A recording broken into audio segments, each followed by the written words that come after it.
पौने 3 बजे से यहाँ बैठे हुए हैं। समय खत्म हो गया है, इसलिए स्वयं वो भी माफी मांगते हैं, मैं भी आप सबों से माफी मांगता हूँ। जिन्होंने स्वागत नहीं किए हैं, जिनका स्वागत नहीं हुआ, उनसे माफी मांगते हुए मैं अब मुनाबाद को बुलाने जा रहा हूँ।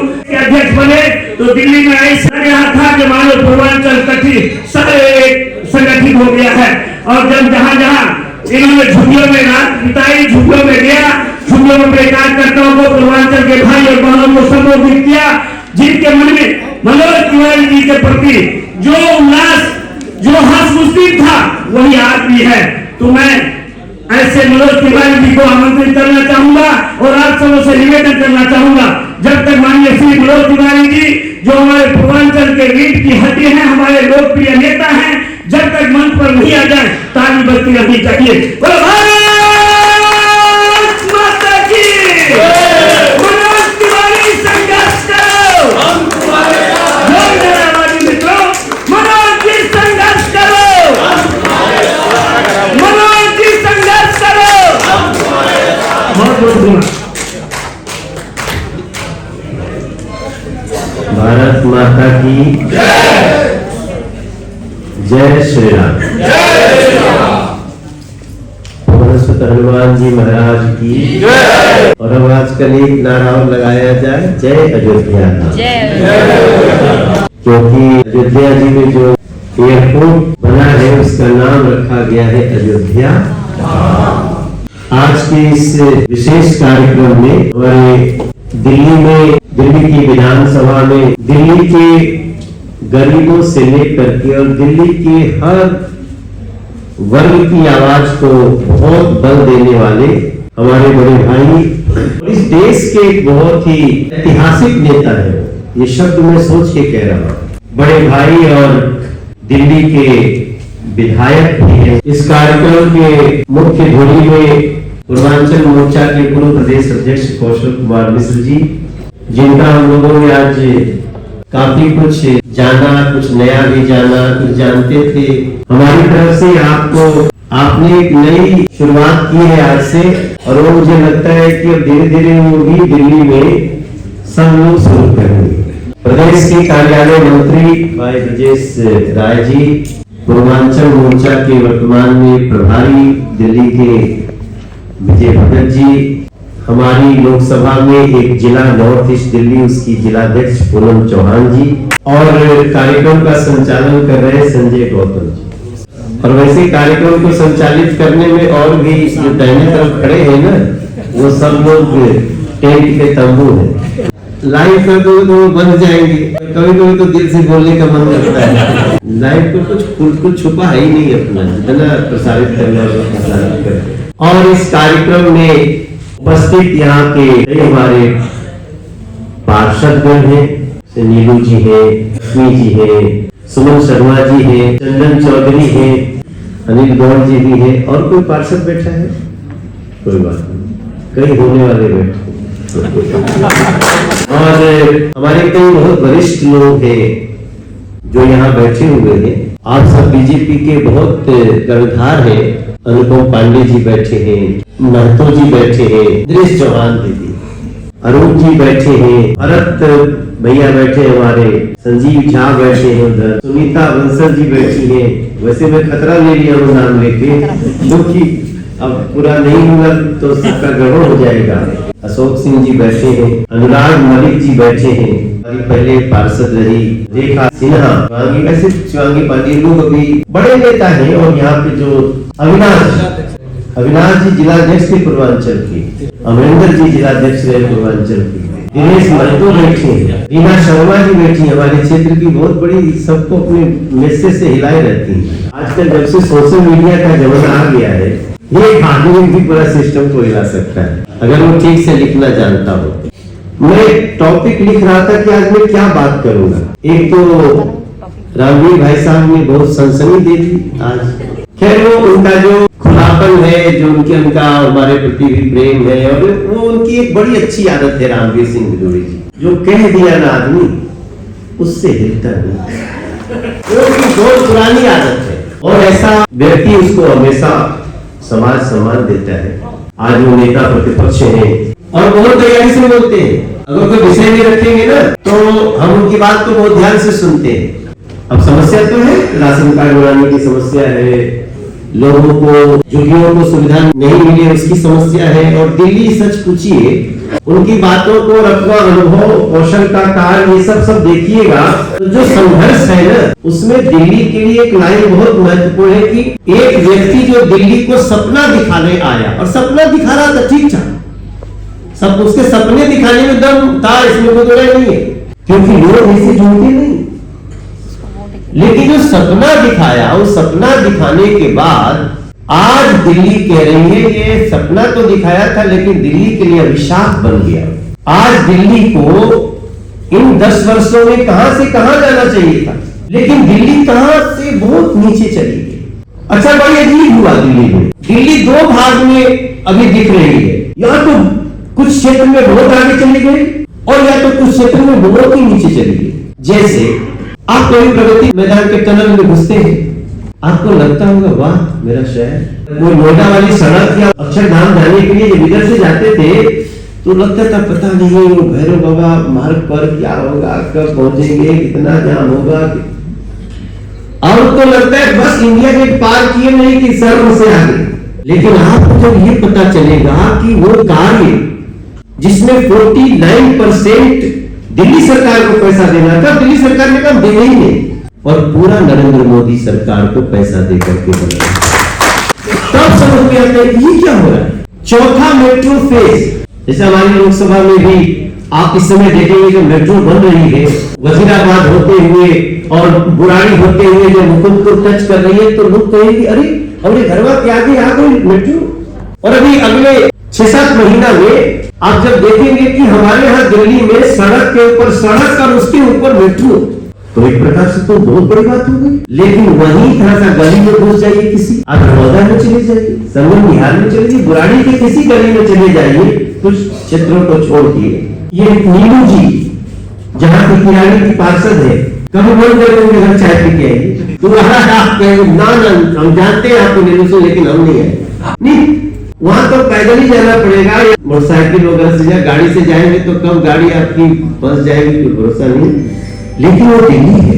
हम 2 चीज देख रहे हैं। इस बीच जब ये पोजीशन देखते हुए हम रामदेव सिंह बिधूड़ी जी को याद करेंगे, जो हम कौशल मिश्रा के उस कार्यकाल को याद करेंगे, कौशल मिश्रा की इस किताब को याद करेंगे। अब आज कौशल ने कई लोगों के मन में तो डाल दिया यार हम लोग बन जाए तो ठीक है, हम लोग फिल्म बनेंगे, क्योंकि कार्यकर्ता ने तो सबने मेहनत किया है, लेकिन कौशल की कुछ अपनी पहचान।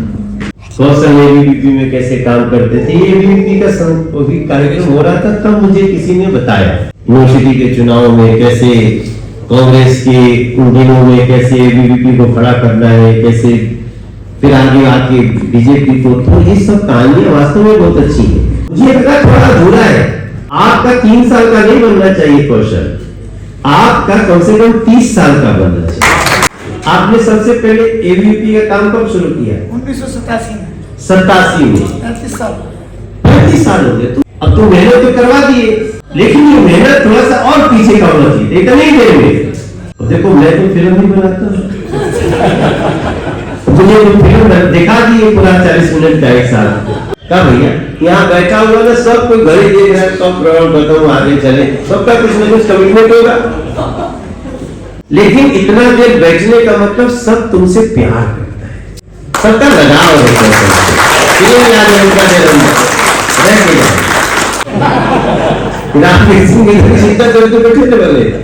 कई लोगों को इस समय मैसेज पर बोल रहे भाई क्या करें, कौशल का है रहने दो, ऊपर से तिवारी जी आ गए।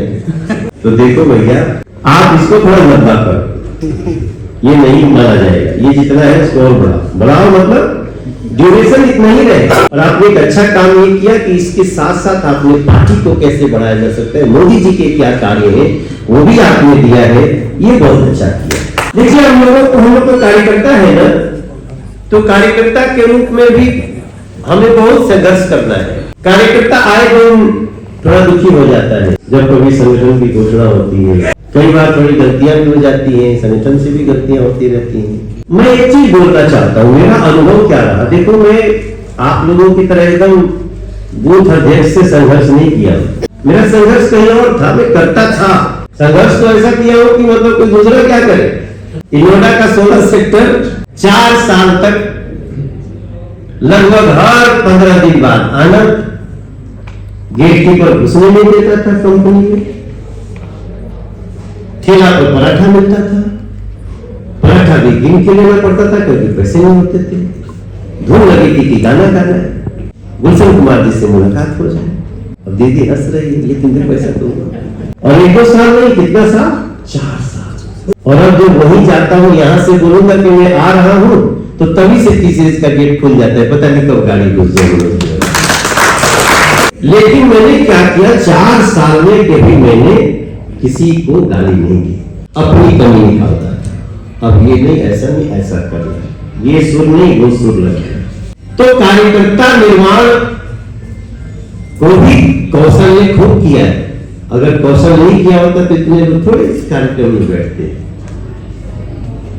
वो भी एक अंग है आपके जीवन का। आपने मेरे को समझाया होगा, कोई बात नहीं, अभी रहने दे, फिर आगे करेंगे। और वही एक सीख निकलती है कि अगर हम संगठन में काम कर रहे हैं तो ये सब कुछ हम लोग कार्यकर्ता बड़ी आसानी से गुटों में बढ़ जाता है, बस हो जाता है। अभी मैं राजनीति में मेरा जो अनुभव आया है कि जब कोई पद पे आता है ना, तो वो सोचने लगता है इतने ही लोग हमारे, और इसको जिसने तोड़ दिया ना उसकी यात्रा बड़ी लंबी होती है। कौशल ने ऐसा किया। हम तो उस दिन भी कौशल हमारे साथ थे जब मैं यहाँ बैठा था एक जगह। मैं तो कहीं और चुनाव लड़ने काम को पार्टी ने बोला था, रामवीर सिंह बिलोड़ी भैया को मैं जानता था। तो अचानक पता चला कि तुम्हारी फ्लाइट कहीं और लैंड होने की जगह कहीं और लैंड होने जा रही थी। तो जिस समय मेरा डिसीजन हो रहा था तो मेरे साथ ही कौशल बैठे थे, वो भी इनके फोन पे आया था। तो मैंने ऐसा सोचा कि अगर कौशल को समझना है तो ये भी याद रखना कि कौशल ने किसी परिस्थिति में पार्टी को बुरा भला नहीं बोला है। अब तो देखिए हम लोग कितना सौभाग्यशाली है कि चाहे कौशल फिल्म बनाए, चाहे रामवीर सिंह बिलोड़ी बनाए। मैंने रामवीर भाई को बोला कि एक फिल्म तो बनती है, जहां बना की भी बनती है। एक फिल्म हमारे रामवीर सिंह बिलोड़ी जी की बनती है, क्योंकि कई लोग ना जानती नहीं, पार्टी में सब बिजी है ना, हमारा ये हो रहा है, हमारा वो है, ये मिल रहा है, हमें वो मिल रहा है, हमें ये मिल रहा है, झंडा उठा रहा है, आज पार्टी करनी है, कल थोड़ा सा रोल लेना है, चलते ही रहते हैं। हमारे आदर्श के रूप में बड़े भाई जिन्होंने दिल्ली के कितने दौरों से गुजरे और कैसी कैसी परिस्थितियों से उन्होंने देखा, और जो आज संघर्ष के एक मिसाल के रूप में जाने जाते हैं, पहचाने जाते हैं। और पूर्वांचलियों के लिए, हम लोग पूर्वांचल है, ठीक है, अपना राज्य सब कुछ होता है, लेकिन जब दिल्ली में आए तो हमारा साथ किसने दिया? जो यहाँ रह रहे थे, जिनके यहाँ गांव थे, जिनकी यहाँ जमीनें थी, उन्होंने हम लोगों का साथ दिया और हमारा सहयोग किया और हमारे संस्कार और संस्कृति का सम्मान किया। ऐसे में अगर कोई नाम दिल्ली के अंदर आता है तो रामवीर सिंह बिलोड़ी का, जिन्होंने 4 बजे से 4:15 बजे से आके बैठे। हम कोई बहुत बड़े नेता नहीं है, कोई बहुत बड़े अभिनेता नहीं है, इतनी बड़ी अप्रोच भी नहीं है कि कोई फिल्म ढंग से कुछ प्रस्तुत कर सकें। ये तो जे और सलम कॉलोनी में रहने वाले सब भाइयों ने, उसमें पंकज है यहाँ बैठा हो, ये पंकज है, और इसी प्रकार से मुकेश है, सब भाइयों ने बोला कि भाई ऐसे ऐसे हम अपनी मोबाइल से टुकड़े टुकड़े करके इसको बना सकते हैं। मैंने कहा ऐसा हो सकता है कि इसका हम प्रस्तुतिकरण कर सकें, तो ऐसी परिस्थितियों में ऐसा कार्य करना और करके उसका प्रस्तुतिकरण करना, तो मैं इसके लिए सबसे पहले तो अपनी उन भाइयों का धन्यवाद करूंगा, क्योंकि मैंने कभी सोचा नहीं था कि ऐसी डॉक्यूमेंट्री हम बना पाएंगे, क्योंकि बहुत अधिक पैसा भी नहीं है और किसी स्टूडियो में कोई परिचय भी नहीं है। सब वही अपने घर की छतों पर, अपने घरों पर बैठ के सबने मिलकर बनाया इसको। जैसे भैया कह रहे थे कि फिल्म का एक स्वरूप होना चाहिए पूरा, लेकिन जिन परिस्थितियों में फिल्म बन रही है, अगर भैया को बताएंगे तो कहेंगे कि यार ये कैसे किया तुम लोगों ने, ऐसा भी होता है क्या? क्योंकि भैया खुद संघर्ष करके ऊपर और आगे आए हैं, तो मैं समझ सकता हूँ कि इस भावना, उस भाव, उस दर्द को समझ सकते हैं कि जो संघर्ष कर रहा व्यक्ति, मतलब कि कुआं खोदना भी है, पानी निकालना भी है और पानी पीना भी है, उसके बाद संगठन की मर्यादाओं के साथ और संगठन के साथ कंधे से कंधा मिलाकर काम करना भी। दायित्व मिले या ना मिले, जैसा भैया ने बोला, इस संगठन का जितना भी धन्यवाद हम देंगे, मतलब उतना धन्यवाद कम है। मैं आपको बताना चाहूंगा, जब हम लोग 700 किलोमीटर और 1000 किलोमीटर दूर के प्रवासी के रूप में दिल्ली में आए, और जब दिल्ली में हम लोगों ने संघ शाखा और संगठन से जुड़े, वो उसमें हमें परिवार मिला। वो परिवार आपको कब महसूस होता है जब हमारे प्रिय परिवार में देहांत होता है, और हम जब शमशान घाट में जाते हैं, तो उस दुख और दर्द को बांटने वाला अगर कोई खड़ा होता है तो वो संगठन का कार्यकर्ता ही होता है। तरुण जी, नंद किशोर जी, अपने त्रिपाठी जी, भैया ऐसे राजभर जी, पटेल जी, आप सब लोगों ने जो ये सब मेहनत है ना, वो इनके दम पर है भैया। एक बार जोरदार ताली इनके लिए। असली हीरो, असली स्टार ये हैं जिन्होंने संगठन को कभी पीठ नहीं दिखाई, पद कभी मिला नहीं मिला, टिकट मिली नहीं मिली, लेकिन पदाधिकारियों ने साथ नहीं छोड़ा। आज भी ये सब खड़े हैं। संगठन वास्तव में ऐसे ही व्यक्ति के सम्मान के लिए मैं कितना भी धन्यवाद करूं उतना कम है। उनके साथ हमारी बहन जी और सभी लोगों ने जिस प्रकार से हमारे सातरा जिले की महामंत्री बहन जी बैठी हैं, हमारी रीना जी और जिनके लिए मोहम्मद जी भी कह रहे थे, अमिता जी, बहनों का कितना बड़ा योगदान होता है। सारे काम छोड़ जाना, उनको जाना भी है, बच्चों को भी देखना है, घर परिवार की चिंता भी करनी है। इसीलिए माँ बेटी का जो सम्मान का जो कार्यक्रम था, उसको अंतरात्मा से महसूस किया था। और हमने आदरणीय अलका गुजर जी जो हमारी सह प्रभारी थी, उनको इसमें प्रमुख रूप से बुलाया था क्योंकि महिला थी, और उनसे निवेदन किया था कि पूरे भारत के अंदर माँ बेटी सम्मान होना चाहिए और हमारे संगठन में पार्टी के सिस्टम में होना चाहिए। तो एक जागृति और चेतना खड़ी, जिसको उन्होंने कहा कि मैं इसको जरूर करूंगी, अपने राष्ट्रीय नेतृत्व के बीच में इस विषय को रखूंगी। इसी प्रकार से आज मन का संचालन विजय भगत जी हमारे वरिष्ठ, मैं इनका धन्यवाद करता हूँ। अपने संजय गौतम जी, हमारे पूनम चौहान जी, तो जिले की बैठक भी थी और आज वो मोर्चों की घोषणा भी करके उसके बाद भी यहाँ से मतलब 14 किलोमीटर से पहुंची है। ऐसे पूनम जी को भी नमन है। और मैं, क्योंकि अब विराम का समय है, और इतना ही कहना चाहूंगा, सेवा, संघर्ष और समर्पण की जो ये पुस्तिका, मैं उम्मीद करता हूं कि इससे बहुत कुछ सीखने को मिलेगा, काम करने की प्रेरणा मिलेगी। और डॉक्यूमेंट्री दिखाने का एकमात्र उद्देश्य ये था कि जागृति आए, चेतना आए और कौशल सबसे पीछे हो जाए और देखने वाले इस काम में सबसे आगे हो जाएं, तभी मेरी ये डॉक्यूमेंट्री सफल होगी। संगठन ये कहे कि जिन्होंने ये देखा, जिन्होंने इसको पढ़ा, वो एक श्रेष्ठ कार्यकर्ता बने और उसकी अंतिम पंक्ति में बैठा हुआ वो कौशल मिश्रा होना चाहिए, तभी वो मेरी मेहनत, मेरा काम सार्थक होगा। यही मेरा आप लोगों से निवेदन है।